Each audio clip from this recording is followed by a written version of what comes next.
வணக்கம். பொன்னியின் செல்வன் 7ஆம் அத்தியாயம். சமுத்திரகுமாரி. அன்று பகற்பொழுது வந்தியத்தேவனுக்கு எளிதில் போய்விட்டது. பாதி நேரத்துக்கு மேல் தூங்கி கழித்தான்.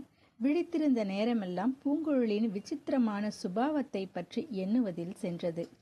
என்ன அதிசயமான பெண்! எவ்வளவு இனிய சரளமான பெயர்!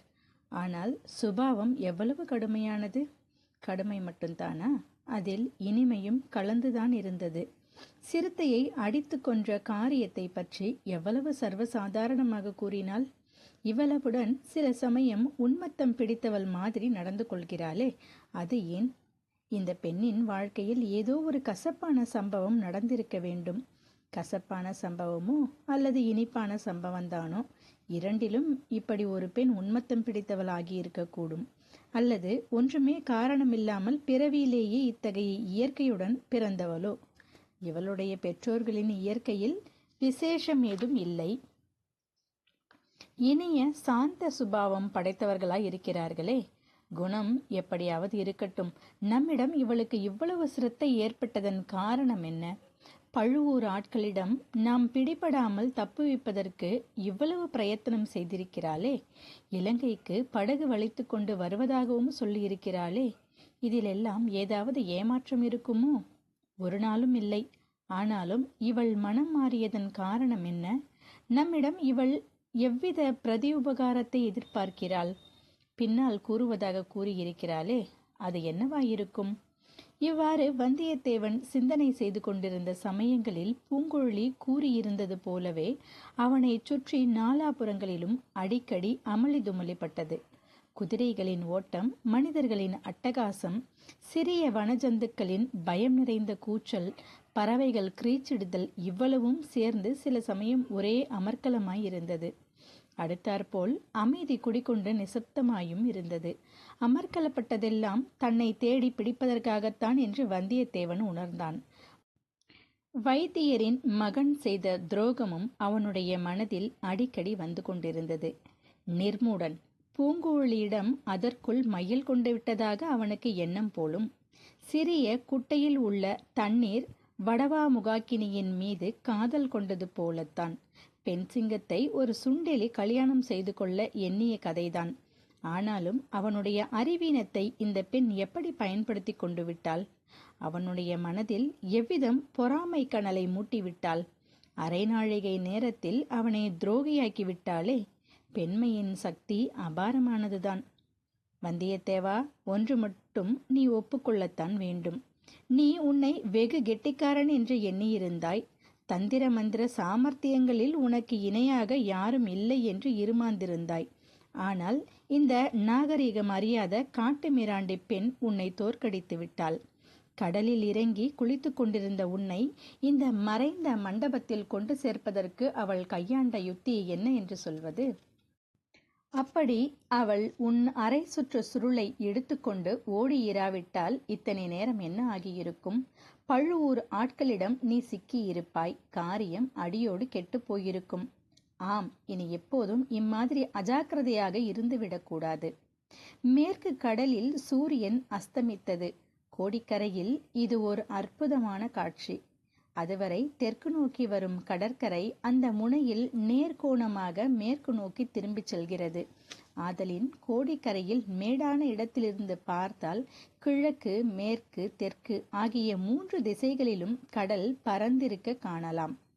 சிற்சில மாதங்களில் சூரிய கதிர்கள் கிழக்கு கடலில் ஜோதிமயமாக உதயமாவதையும் பார்க்கலாம்.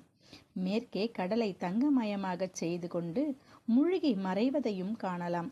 வந்தியத்தேவனுக்கு மண்டபத்தை மூடியிருந்த மணல் திட்டின் மேல் ஏறி சூரியன் கடலில் மறையும் காட்சியை பார்க்க ஆவல் உண்டாயிற்று. அதை பிரயத்தனப்பட்டு அடக்கிக் கொண்டான். நாலாபுறமும் அந்தகாரம் சூழ்ந்து வந்தது.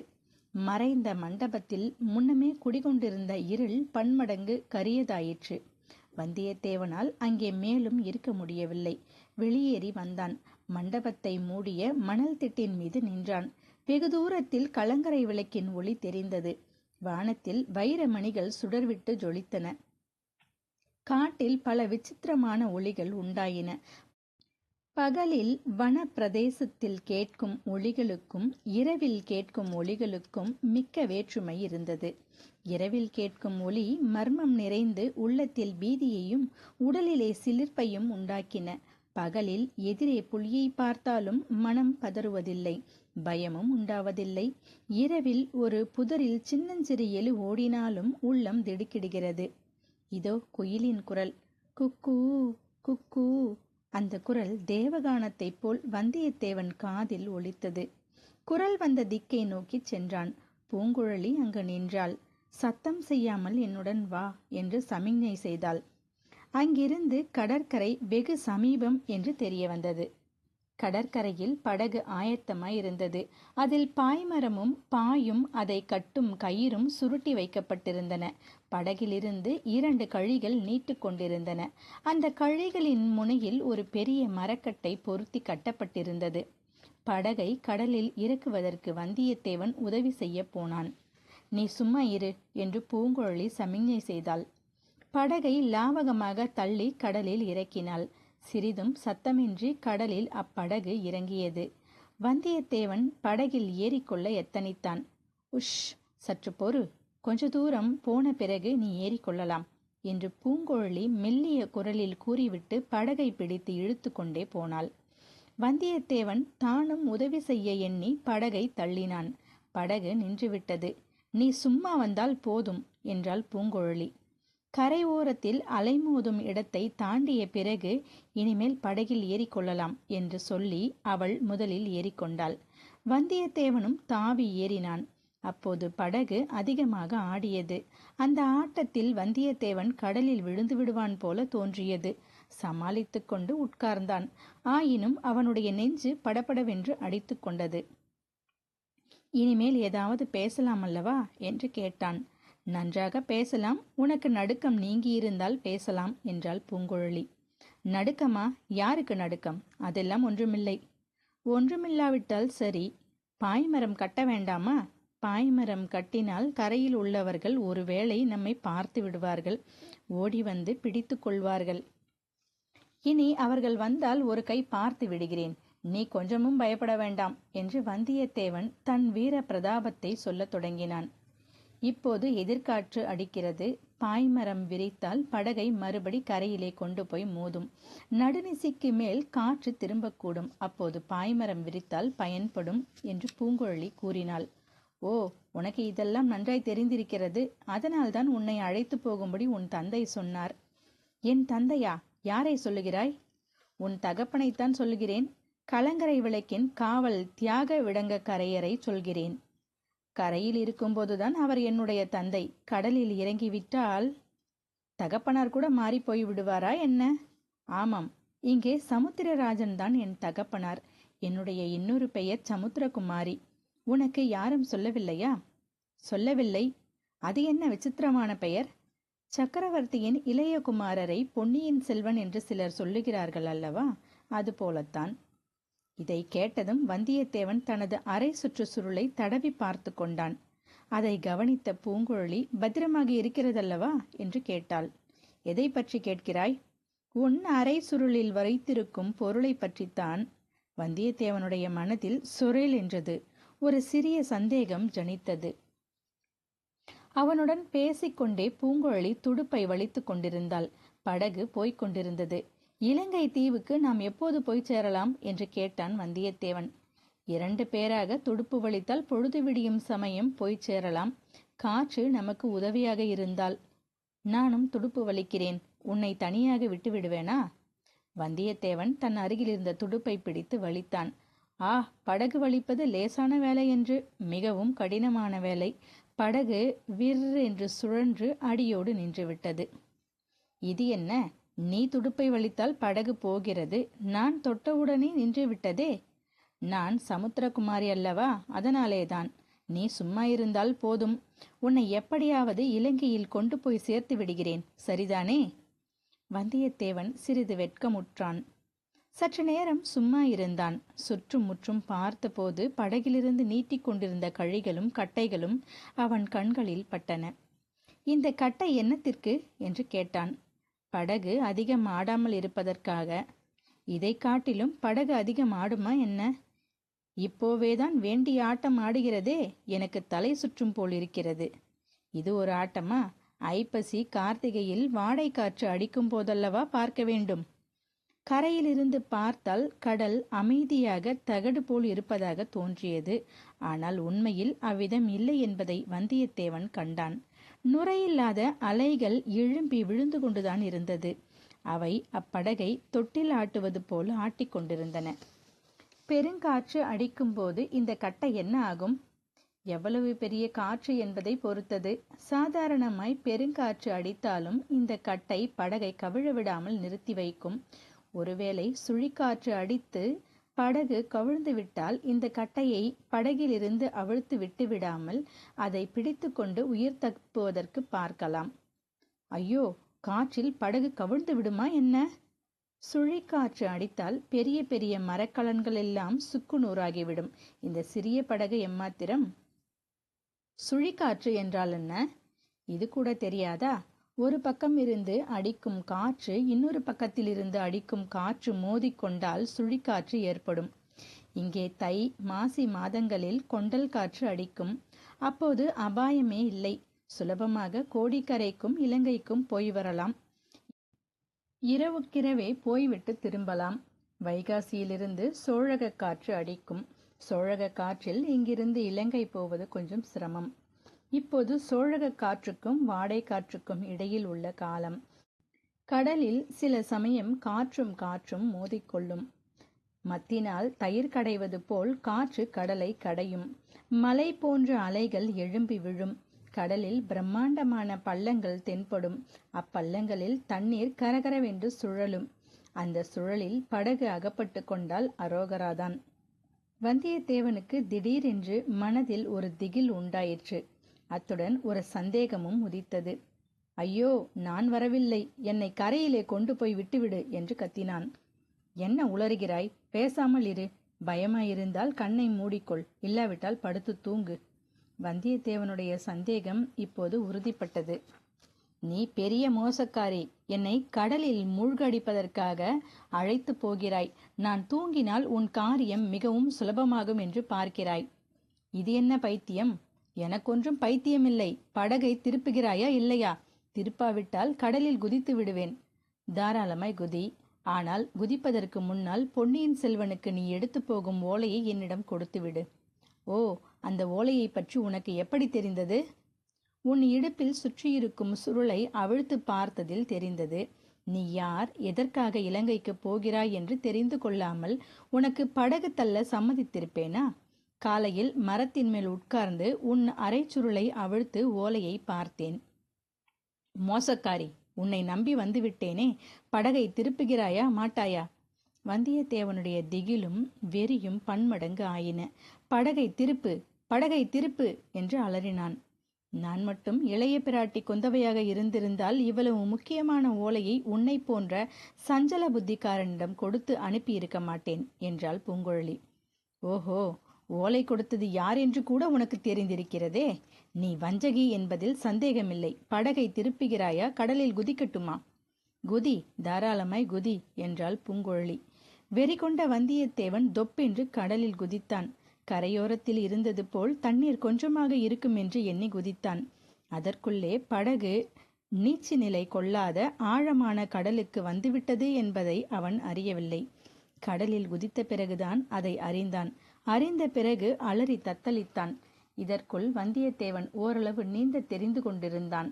ஆனால் தண்ணீரை கண்டால் அவனுக்கு இயற்கையாக ஏற்படும் பயம் கை கால்களின் தெம்பை குறைத்தது.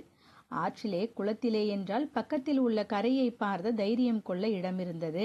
இதுவோ மா கடல். நாலாபுறமும் எங்கே பார்த்தாலும் ஒரே தண்ணீர் மயம். கடலில் அங்கே லேசான அலைதான். எனினும் ஒரு சமயம் அவனை மேலே கொண்டு வந்தது, இன்னொரு சமயம் பள்ளத்திலே தள்ளியது.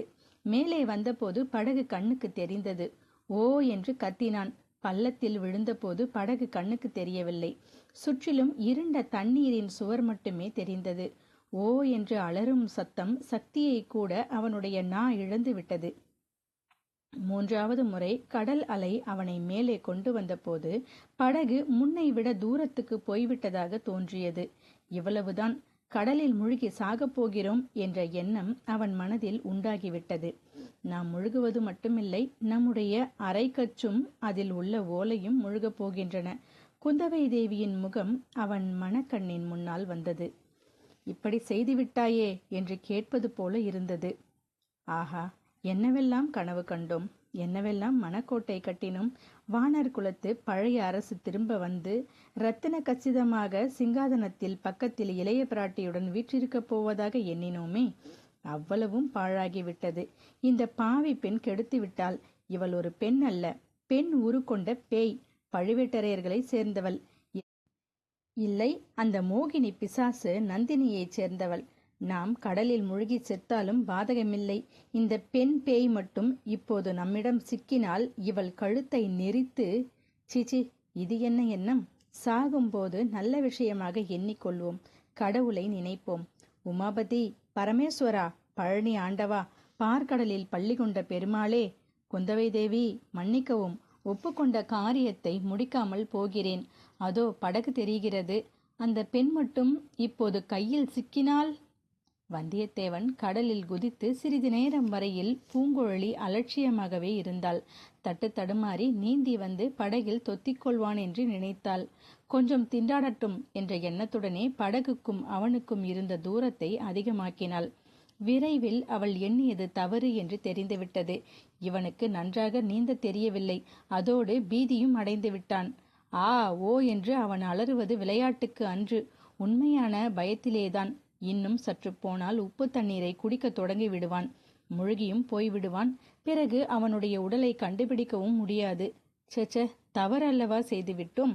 விளையாட்டு விபரீதமாக முடிந்துவிடும் போலிருக்கிறதே. அக்கறை போகும் வரையில் நாம் வாயை மூடிக்கொண்டிருந்திருக்க வேண்டும். அவனுடைய இரகசியம் நமக்கு தெரியும் என்று காட்டிக் கொண்டிருக்க கூடாது. அதற்குள்ளே அவசரப்பட்டு விட்டோம். ஆனாலும் இந்த முரடன் இப்படி செய்வான் என்று யாருக்கு தெரியும்? தண்ணீரை கண்டு இவன் இப்படி பயப்படுவான் என்று யார் கண்டது?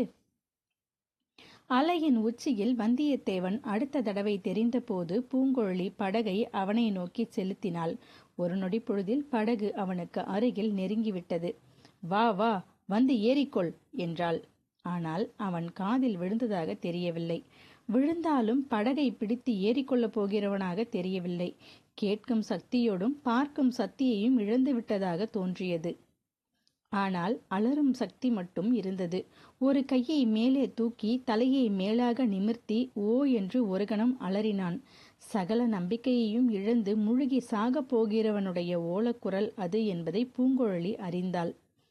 அவன் தலையை நிமிர்த்திய போது பிறைச்சந்திரனின் மங்கிய நிலா வெளிச்சத்தில் அவன் முகம் ஒரு கணம் தெரிந்தது.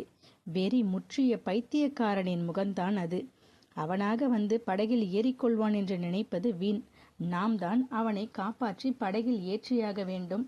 நல்ல சங்கடத்தை நாமாகவே வரவழைத்து கொண்டோம். பெண் புத்தி பின்புத்தி என்று சொல்லுகிறார்களே, அது சரிதான். உடனே பூங்குழலி மிக பரபரப்புடன் சில காரியங்களை செய்தாள். படகில் கிடந்த பாய்மரம் கட்டுவதற்கான கயிற்றின் ஒரு முனையை படகிலிருந்து நீண்டிருந்த கட்டையில் சேர்த்து சுருட்டினாள். இன்னொரு முனையை தன் இடுப்போடு சேர்த்து சுற்றி கொண்டாள். கடலில் குதித்தாள். வெகு லாவகமாக கைகளை வீசி போட்டு நீந்தி கொண்டு போனாள். வந்தியத்தேவன் அருகில் சென்றாள். கையினால் தாவி பிடிக்கக்கூடிய தூரத்தில் நின்று கொண்டாள். வந்தியத்தேவனும் அவளை பார்த்து விட்டான். அவனுடைய முகத்திலும் கண்களிலும் பயங்கரமான கொலைவெறி தாண்டவமாடியது. பூங்குழலியின் உள்ளம் அதிவேகமாக இயங்கியது.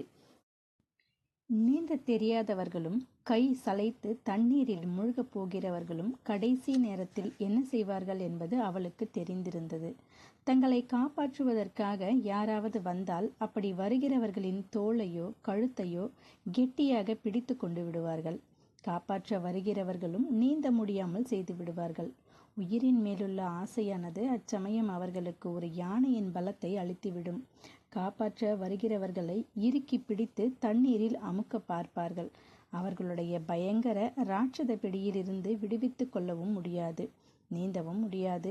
2 பேருமாக சேர்ந்து கடலுக்கு அடியில் போக வேண்டியதுதான். இதையெல்லாம் நன்கு அறிந்திருந்த பூங்குழலி மின்னல் வேகத்தில் சிந்தனை செய்தாள். ஒரு தீர்மானம் செய்து கொண்டாள். உயிருக்கு மன்றாடி தத்தளித்து கொண்டிருந்த வந்தியத்தேவனை மேலும் சிறிது நெருங்கினாள்.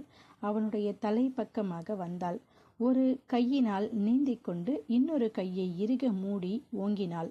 வந்தியத்தேவனுடைய முகத்தை நோக்கி பலமாக ஒரு குத்து குத்தினாள். மூக்குக்கும் நெற்றிக்கும் நடுவில் அந்த குத்து விழுந்தது. படகு வலித்து வலித்து கெட்டிப்பட்டிருந்த அவளுடைய கையினால் குத்திய குத்து வஜ்ராயுதம் தாக்கியது போல வந்தியத்தேவனை தாக்கியது. அவனுடைய தலை 1000 சுக்கலாயிற்று. அவனுடைய கண்கள் 10,000 துணுக்குகளாயின. ஒவ்வொரு கண் துணுக்கிற்கு முன்னால் 1,00,000 மின்பொறிகள் ஜொலித்து கொண்டு பறந்தன. ஒவ்வொரு மின்பொறியிலும் சமுத்திரகுமாரியின் முகம் தோன்றி அஹஹஹா என்று பேய் சிரிப்பு செய்தது. 1000, 10,000, லட்சம் பேய்களின் அகோரமான சிரிப்பின் ஒலியில் அவனது காது செவிடுபட்டது. அப்புறம் அவனுக்கு காதும் கேட்கவில்லை, கண்ணும் தெரியவில்லை, நினைவும் இல்லை. முடிவில்லாத இருள், எல்லையில்லாத மௌனம். 8ஆம் அத்தியாயம். பூதத்தீவு. வானமாதேவி இருக்கிறாளே, அவள் புத்தி விசாலத்தில் மனித குலத்தை ஒத்தவள் போலும். பரஞ்சோதியாக இறைவனை மனிதர்கள் தங்கள் இதய ஆகாசத்திலிருந்து நழுவி செல்ல விட்டு விடுகிறார்கள். பிறகு இருண்ட ஆலயங்களின் பிரகாரங்களிலும் கர்ப்ப கிரகங்களிலும் லட்சதீபம் ஏற்றி அந்த பரஞ்சோதியை தேடுகிறார்கள். வானமாதேவியும் அத்தகைய புத்திசாலித்தனமான காரியத்தை தினந்தோறும் செய்கிறாள். ஜோதிமயமான சூரிய பகவானை தன் வசத்திலிருந்து கடலில் நழுவ விட்டு விடுகிறாள். பிறகு தன் நாதனை காணவில்லையே என்று கவலை அவளுக்கு உண்டாகிவிடுகிறது. லட்சதீபம் ஏற்றி சூரியனை தேடுகிறாள். லட்சதீபம் மட்டுமா ஏற்றுகிறாள்? கோடான கோடி தூங்கா விளக்குகளை ஏற்றி இரவெல்லாம் அவளும் தூங்காமல் சூரியனை தேடிக்கொண்டிருக்கிறாள். வந்தியத்தேவன் தனக்கு உணர்வு வந்து கண்ணை திறந்து பார்த்தபோது தன் கண்முன்னே 10,000 தீபச் சுடர்கள் மின்னுவதை கண்டான். எந்த கோவிலிலே இவ்வளவு அலங்கார லட்சதீபம் ஏற்றி இருக்கிறார்கள் என்று வியந்தான். பின்னர் அவை தீபங்கள் அல்ல என்றும் வானத்தில் சுடர்விடும் நட்சத்திரங்கள் என்றும் உணர்ந்தான். படகில் தான் அண்ணாந்து படுத்திருப்பதையும் தன் இடுப்பை சுற்றி ஈரத்துணியின் மீது கயிறு ஒன்று கட்டியிருப்பதையும் அறிந்தான். ஜிலுஜிலுவென்று குளிர்ந்த காற்று அவன் உடல் மீது பட்டு அவனுக்கு எல்லையற்ற சுகத்தையும் அமைதியையும் அளித்தது. அமைதியான கடலில் எழுந்த ஓங்கார நாதம் அவன் உள்ளத்தில் அபூர்வமான சாந்தியை உண்டாக்கியது. அந்த நாதத்தினிடையே ஒரு கீதமும் கேட்டது. அது என்ன கீதம்? அதை அவன் இதற்கு முன் எங்கே எப்பொழுது கேட்டிருக்கிறான்? வாரிதியும் அடங்கி நிற்க மாருதமும் தவழ்ந்து வர காரிகை என் உள்ளந்தனிலே காற்று சுழன்றடிப்பதுமேன். அலைக்கடலும் ஓய்ந்திருக்க அகக்கடல்தான் பொங்குவதேன். ஆஹா, அந்த விசித்திரமான பெண் பூங்குழலி! சற்று நிமிர்ந்து உட்கார்ந்து எதிரே பார்த்தான். ஆம், அவள்தான். படகு தள்ளி கொண்டிருந்தாள். அந்த சோக கீதத்தை பாடிக்கொண்டு படகு வலிக்கிறாள். காரிருளிலே ஒரு மின்னல் மின்னி பல பொருள்களை ஒரு நொடி பொழுதில் காட்டி விடுவது போல முன்னிரவில் நடந்ததெல்லாம் வந்தியத்தேவனுக்கு பளிச்சென்று ஞாபகம் வந்தது. அதாவது, அவன் கடலில் தத்தளித்த போது பூங்குழலியும் கடலில் குதித்து அவனை நோக்கி வந்தது வரையிலேதான். பிறகு நடந்தது ஒன்றும் அவனுக்கு நினைவில் இல்லை. தன்னை அந்த பெண் காப்பாற்றி படகில் ஏற்றியிருக்க வேண்டும். படகு அசையும் போது தான் மீண்டும் கடலில் விழுந்து விடாமல் இருப்பதற்காக இடுப்பில் கயிற்றை சுற்றி படகின் குறுக்கு கட்டையில் சேர்த்து கட்டியிருக்கிறாள். கயிறு உடம்பின் தோளில் பட்டு வலிக்காதபடி அரையாடையின் மீது சுற்றி கட்டியிருக்கிறாள். இடுப்பு துணியை சுற்றியிருந்த அரை சுருளை வந்தியத்தேவன் தொட்டு பார்த்து கொண்டான். பணமும் ஓலையும் பத்திரமாய் இருக்க கண்டான். ஆஹா, இந்த பெண் மீது தான் சந்தேகம் கொண்டது எவ்வளவு பெரிய தவறு! வேறு விதமான துர்நோக்கம் இவளுக்கு இருந்தால் தன்னை காப்பாற்றியிருக்க வேண்டிய அவசியமில்லையே. கை சளைத்து உணர்விழுந்த தன்னை கடலிலிருந்து படகில் ஏற்றுவதற்கு இவள் எவ்வளவு கஷ்டப்பட்டிருக்க வேண்டும்! எப்படித்தான் தன்னந்தனியாக செய்தாலோ! அபூர்வமான நங்கை இவள். இதோ அவள் எழுந்திருக்கிறாளே. ஏன், தான் விழித்து விட்டதை பார்த்து விட்டுத்தான் தன்னை நெருங்கி வருகிறாளோ? வந்து என்ன செய்ய போகிறாள்? இல்லை இல்லை, வேறு ஏதோ செய்கிறாள். ஆஹா, பாய்மரத்தில் பாயை கட்டப்போகிறாள். எவ்வளவு கடினமான வேலை! அதுவும் தன்னந்தனியாக செய்வது. பூங்குழலி, பூங்குழலி! ஓஹோ, விழித்து கொண்டு விட்டாயா? என் கட்டை அவிழ்த்து விடு, நானும் உனக்கு உதவி செய்கிறேன். நீ சும்மா இருந்தால் போதும், அதுவே பெரிய உதவி. கயிற்றை அவிழ்க்க வேண்டுமென்றால் நீயே அவிழ்த்து கொள்ளலாம். ஆனால் மறுபடியும் கடலில் குதித்து விடாதே. வந்தியத்தேவன் தன்னை கட்டியிருந்த கயிற்றை அவிழ்த்து விட்டு கொண்டான். பூங்குழலி பாய் மரத்தை தூக்கி நிறுத்தினாள். அதில் பாயை விரித்து பறக்க விட்டாள். படகு இப்போது உல்லாசமாக சென்றது, விரைவாகவும் சென்றது. சமுத்திரகுமாரி, ஏன் தாகமாய் இருக்கிறது? உப்பு தண்ணீர் குடித்திருக்கிறாய் அல்லவா? தாகம் எடுக்காமல் என்ன செய்யும்? சுரை குடுக்கை ஒன்றை எடுத்துக்கொண்டு சமுத்திரகுமாரி வந்தியத்தேவன் அருகில் வந்தாள். உனக்கு சாப்பாடு கூட கொண்டு வந்தேன். நீ கடலில் குதித்த போது அதுவும் விழுந்துவிட்டது. நல்ல வேளையாக இந்த சுரை குடுக்கை தப்பி பிழைத்தது. இப்படி சொல்லிக்கொண்டே சுரை குடுக்கையை மூடியிருந்த தக்கையை எடுத்து விட்டு கொடுத்தாள். வந்தியத்தேவன் அதை வாங்கி தண்ணீர் குடித்தான். தொண்டையை கனைத்து சரிப்படுத்தி கொண்டு, உன்னை பற்றி தவறாக எண்ணிக்கொண்டு விட்டேன், அதற்காக வருத்தப்படுகிறேன் என்றான். அது ஒன்றும் பாதகமில்லை. நீ யாரோ நான் யாரோ, பொழுது விடிந்தால் பிரிந்துவிடப் போகிறோம். இப்போது நேரம் என்ன? வானத்தை பார்த்து தெரிந்து கொள். சப்தரிஷி மண்டலத்தை பார் என்றாள் பூங்குழலி. வந்தியத்தேவன் வடதிசையில் அடிவானத்தை பார்த்தான். அவன் படகு ஏறும்போது பார்த்ததற்கும் இப்போது சப்தரிஷிகள் இடம் மாறி பாதி வட்டம் வந்திருக்கிறார்கள். அந்த அருந்ததி நட்சத்திரம் வசிஷ்டருடன் எப்படி ஒட்டி கொண்டே வருகிறது! அதிசயந்தான். துருவ நட்சத்திரம் மட்டும் இருந்த இடம் விட்டு அசையவில்லை. வானவெளியும் மூளைக்கடலும் சேரும் அந்த இடத்தில் துருவ நட்சத்திரம் யுகம் யுகமாக நிலைத்து நின்று வருகிறது. எத்தனையோ கப்பல் மாலுமிகளுக்கும் வழியும் திசையும் காட்டிக்கொண்டு வருகிறது. துருவ நட்சத்திரம், அதை யாருக்கோ உதாரணமாக சொன்னார்களே, யார் சொன்னது? யாரை சொன்னது? ஞாபகம் வருகிறது. குடந்தை சோதிடர் சொன்னார். இளவரசர் அருண்மொழிவர்மருக்கு வடதுருவத்தை உதாரணமாக சொன்னார். இளவரசரை பார்க்கும் பேரு நமக்கு உண்மையிலேயே கிடைக்கப் போகிறதா? இந்த பெண்ணின் உதவியினால் கிடைக்கப் போகிறதா? பூங்குழலி தன் இடத்தில் போய் உட்கார்ந்து கொண்டாள். நேரம் என்ன என்று தெரிந்ததா? 3ஆம் ஜாமத்தில் பாதி நடக்கிறது. காற்று திரும்பிவிட்டது. பொழுது விடிய நாகத்தீவுக்கு போய்விடுவோம் என்றாள். நாகத்தீவா என்று வந்தியத்தேவன் திடுக்கிட்டு கேட்டான். ஆமாம், இலங்கையின் வடபகுதி ஓரத்தில் பல தீவுகள் இருக்கின்றன. அவற்றில் ஒன்று நாகத்தீவு. அதில் இறங்கினால் மறுபடியும் கடலை கடக்கும் அவசியமில்லாமல் கரை வழியாகவே இலங்கை தீவை அடைந்து விடலாம். என்னை இறக்கிவிட்ட பிறகு நீ என்ன செய்வாய்? என்னை பற்றி உனக்கென்ன கவலை என்றாள் பூங்குழலி. எனக்கு இவ்வளவு பெரிய உதவி செய்தாய் அல்லவா? உன்னிடம் நான் நன்றி செலுத்த வேண்டாமா? என்னிடம் ஏதோ பிரதியுபகாரம் கேட்கப் போவதாக சொன்னாயே, அது என்ன என்றான். அந்த எண்ணத்தை நான் மாற்றிக்கொண்டு விட்டேன். உன்னிடம் ஒன்றும் நான் கேட்கப் போவதில்லை. நீ நன்றி இல்லாதவன். அவள் அவ்விதம் குற்றம் சாட்டுவதற்கு காரணம் உண்டு என்பதை வந்தியத்தேவன் உணர்ந்தான். மீண்டும் ஒரு தடவை அரை சுருளை தடவி பார்த்து கொண்டு ஓலை இருக்கிறது என்று உறுதி பெற்றான். சமுத்திரகுமாரி, நேற்று முன்னிரவில் உன்னை சந்தேகித்து நடந்து கொண்டதை நினைத்தால் எனக்கு வெட்கமாயிருக்கிறது. அதற்காக என்னை மன்னித்துவிடு. ஆகட்டும், நீயும் அதை மறந்துவிடு. நடக்க வேண்டியதை பற்றி யோசி.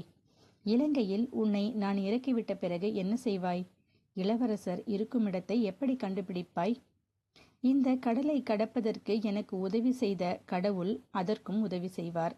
கடவுளிடம் உனக்கு மிக்க நம்பிக்கை போலிருக்கிறது. நம்மை போன்ற அற்ப மனிதர்களின் காரியங்களில் கடவுள் சிரத்தை கொள்கிறார் என்று நினைக்கிறாயா? அவ்வளவு தூரம் நான் தத்துவ விசாரணை செய்ததில்லை. ஏதாவது கஷ்டமோ அபாயமோ நேர்ந்தால் கடவுளை பிரார்த்திப்பேன். கடவுளும் சமயத்தில் உதவி செய்வார்.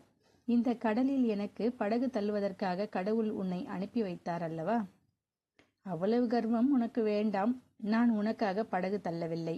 என்னை உனக்கு உதவி செய்யும்படி கடவுள் கனவிலே சொல்லி அனுப்பவும் இல்லை. பின் எதற்காக நேற்று என்னை தப்புவித்தாய்? எதற்காக இப்போது படகு தள்ளி கொண்டு வருகிறாய்? அதை பற்றி நீ கேட்க வேண்டாம். அது என் சொந்த விஷயம். வந்தியத்தேவன் மௌன சிந்தனையில் ஆழ்ந்தான்.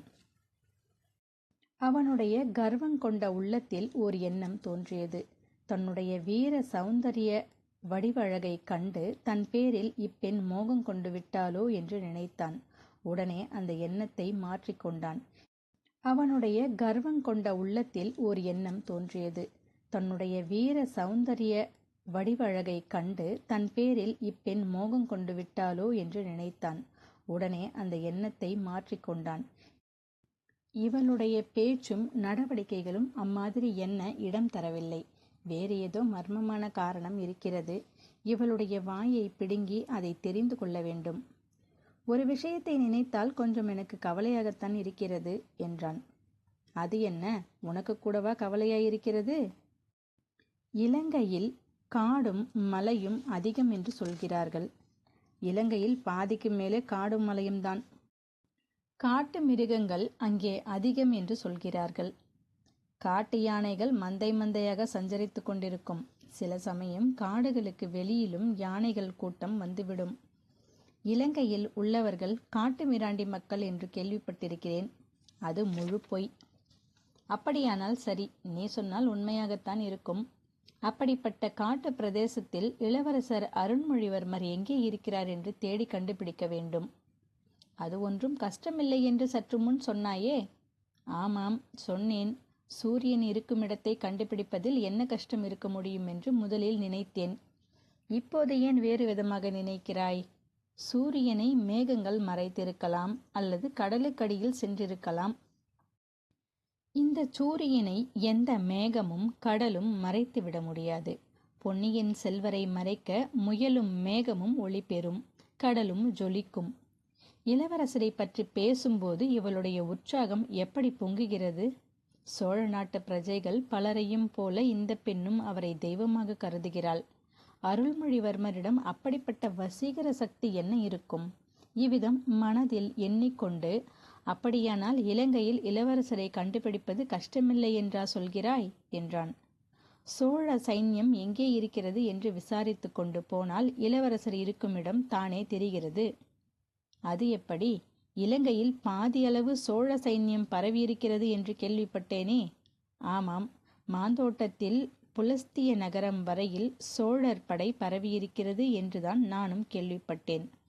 பின்னே அவ்வளவு பெரிய பிரதேசத்தில் இளவரசர் எங்கே இருக்கிறாரோ காட்டு வழிகளில் தேடிச் சென்று அவரை கண்டுபிடிக்க அதிக நாள் ஆகலாம். இந்த ஓலையை உடனே அவரிடம் நான் சேர்ப்பிக்க வேண்டும்.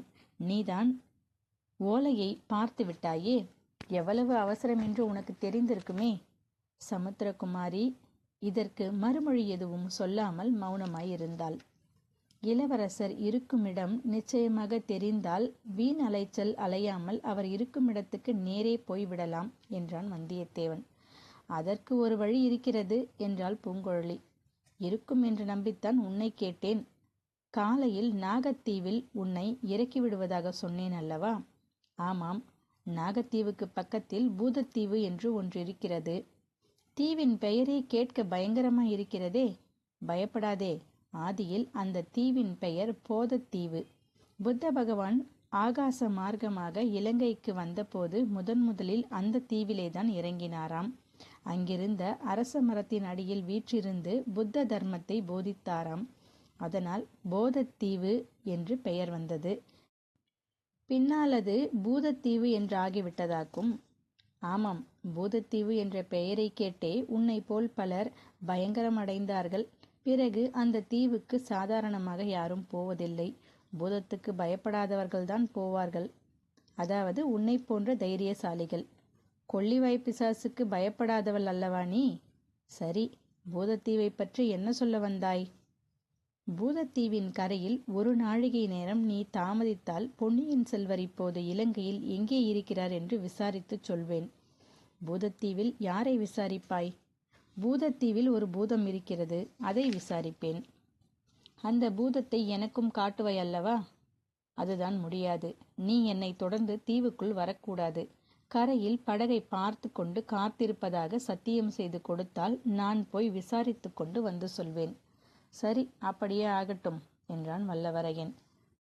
காற்று சுகமாக அடித்தது. பாய்மரத்தின் உதவியினால் படகு விற்றென்று கடலை கிழித்து கொண்டு சென்றது. கடலின் ஓங்கார நாதம் கேட்டுக்கொண்டே இருந்தது. வந்தியத்தேவனுடைய கண்களை சுழற்றி கொண்டு தூக்கம் வந்தது. விழிப்பு நிலையில் இருந்து உறக்க நிலைக்கு லேசாக நழுவிச் சென்றான்.